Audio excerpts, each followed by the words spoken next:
Hey everybody out there in Fooshland. Today we're going to be taking a look at the new Walgreens exclusive Marvel Legends Ant-Man figure. Walgreens is the only place to get this figure, and he is popping up in stores right now. It's really kind of crazy. This figure really came just from out of nowhere. Just before SDCC started a couple weeks ago, this figure was announced, and then a couple weeks later, here he is already in our grubby little mitts. That is really quick. Usually a figure we know about like a year in advance, but this guy just dropped in our laps from out of nowhere. And I think that's kind of cool. That doesn't happen very often. Anyway, things you'll notice right off the bat here with him in the package is, oh my god, there's so much black and red going on here. Everything is just black and red. The figure's black and red. The artwork on the packaging is all black and red. Everything is black and red. So he's sporting, the packaging is sporting the Ant-Man logo that is very similar to the Ant-Man movie Ultron wave that's out right now. But he's not actually part of that wave since there's no Build-A-Figure piece. There's no accessories at all. With this, you literally just get the figure. On the side of the box, we see the same ant artwork as the Ant-Man Marvel Legends wave. But on the back, we don't see any advertisements for the rest of the figures in the wave. So this guy is definitely a standalone piece. And up here it reads, with his amazing technology, Eric O'Grady shrinks to become the half-inch superhero Ant-Man. So this is the Eric O'Grady Ant-Man, the quote-unquote irredeemable Ant-Man from the comics. And evidently he wore this costume, or rather, I guess this isn't even him, this is a clone of him. I really need to catch up on my comics, because this is getting really complicated. Evidently this is a clone that went by Ant-Man for a while, then went by Black Ant, I guess, from what I've read about him. I'm not 100% sure. But what I have gleaned from my internet browsing is that this figure is just dead on comic accurate. So let's get him out of the box here and see if he is a worthy addition to the Marvel Legends collection. Sit tight.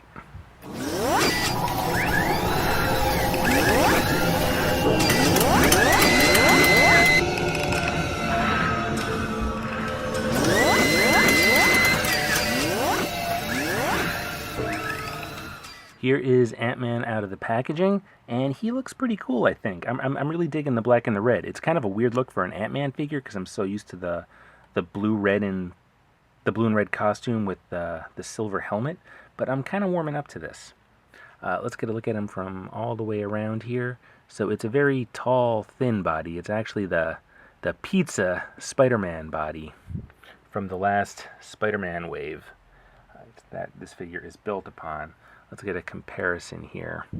So the only differences, of course, are the heads and the hands. Where Spidey had a bunch of swappable hands, O'Grady here has two fists. Just two fists, and that's it. And I honestly thought, when I got this Spider-Man, I wasn't all that thrilled with the body because the lack of the calf swivels just drove me crazy. And it's kind of loose and floppy a little bit. So this Spidey, I just kind of got him and tossed him on the shelf and forgot about him. And when I learned that, I just assumed Ant-Man was going to be on the Black Panther body like, everything else is these days. But when I saw it was going to be on the pizza Spidey body, I was a little bit bummed because I don't really like it. But on him, I actually kind of really like it. I don't miss the calf swivels, and I think he's just a lot of fun to play around with. The costume might be influencing my opinion, but I'm not sure. So he's black and red pretty much head to toe with some orange details on his helmet here. They kind of look like it's glowing. I think that's a pretty cool effect. It looks like his eyes are glowing. You can see some pupils in there that are kind of like a peach color. But I think he is kind of a really good looking figure right from head to toe. I mean, paint apps are kind of sparse here. It's basically just a black body with some red paint added. So, I mean, there's not much to the design. If we go all the way around again, yeah, that's what we get. There's also a new belt here. That's also new. I forgot to point that out before in the comparison. But that's kind of what we're looking at. So in terms of articulation and all that stuff, it's pretty standard, The arms have a full range. The shoulders go all the way around.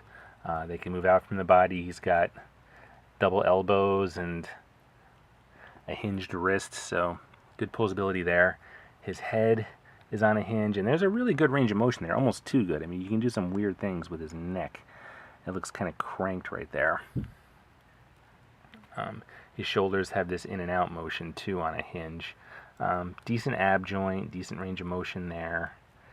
There's a swivel that can go all the way around, and he gets a full 90 degrees at the hips, and they go out some, not a ton, so he's not doing any splits anytime soon.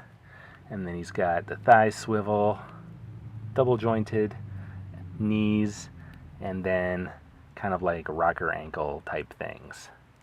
So he's got all the articulation Spider-Man has, which is a decent amount. A lot of play value here. He's kind of fun to just pick up and tinker with. So the only other Ant-Man figure I have handy at the moment is this smaller Ant-Man from the Marvel, kind of the Marvel Universe line that, what is it called? I think it's also called Marvel Infinite. So it's the 3 3/4 inch line that's out at retail right now. So this, I believe, is supposed to be Scott Lang. So here we have O'Grady, and then a new Pym is coming in that SDCC box set that's going to be hitting Hasbro Toy Shop real soon. So, I mean, there's Ant-Man, different Ant-Man figures just all over the place, different iterations of him hitting all over the place right now. Now, again, I need to get caught up on my comics, but I guess this Black Ant, quote-unquote, has some issues with Agent Venom, who, ironically, was also a Walgreens exclusive last year. So the two kind of pair up kind of nicely. So if you're wondering where to display this Ant-Man on your shelves, I mean, with Agent... and he doesn't even have to touch him to defeat him and vanquish him. Look at that. So I guess with Agent Venom would be a pretty decent option.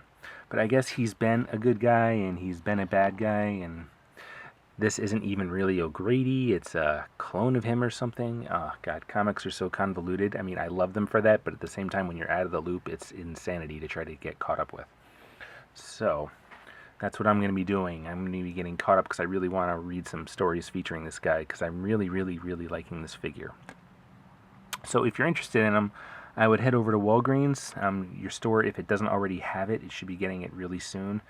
Some people have found full end caps full of him. Other people have found displays by the registers. I just happened to spot 2 of them sitting on a shelf randomly at the photo counter. They would have been very easy to miss, so I got lucky. So again, I think he's worth picking up, but he's not the most essential figure in the world, since, I mean, this isn't even the definitive O'Grady Ant-Man costume or anything. But I think he looks cool, and honestly, when it comes to toys and figures, I mean, looking cool is enough. So let us know what you think about this Ant-Man figure. Leave a comment below or comment on the message boards. And as always, thank you for tuning in and checking us out here on The Foosh, and we will see you again real soon.